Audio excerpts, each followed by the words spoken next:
হাসপাতাল ফাঁকা করে তাজপুর ভ্রমণ। মেডিকেল কলেজের 120 জন ইন্টার্নের বিরুদ্ধে ওঠা এই অভিযোগের তদন্তের নির্দেশ দিলেন রাজ্যের স্বাস্থ্য শিক্ষা অধিকর্তা সুশান্ত বন্দ্যোপাধ্যায়। দ্রুত তদন্ত শেষ করে স্বাস্থ্য ভবনের রিপোর্ট পাঠাতে বলা হয়েছে কলেজের অধ্যক্ষকে।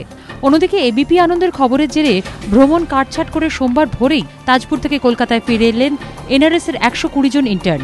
ফেরার পথে কেউ নামলেন নিজের বাড়িতে, কেউ বা এসে সরাসরি যোগ দিলেন হাসপাতালে। হাসপাতাল ফাঁকা করে তাজপুর ভ্রমণে যান এনআরএস হাসপাতালের 120 জন ইন্টার্ন।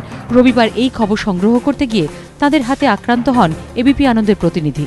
এবিপি আনন্দে খবর সম্প্রচারিত হওয়ার পর রবিবার বিকেল থেকেই তাজপুরে ইন্টার্নদের ঘিরে বিক্ষোভ দেখাতে শুরু করেন স্থানীয় গ্রামবাসীরা। তাদের বিরুদ্ধে অশোভন আচরণেরও অভিযোগ করেন তারা। রাতভর চলে বিক্ষোভ। শেষ পর্যন্ত ভোররাতে পুলিশের সাহায্যে তাজপুর ছাড়েন ইন্টার্নরা।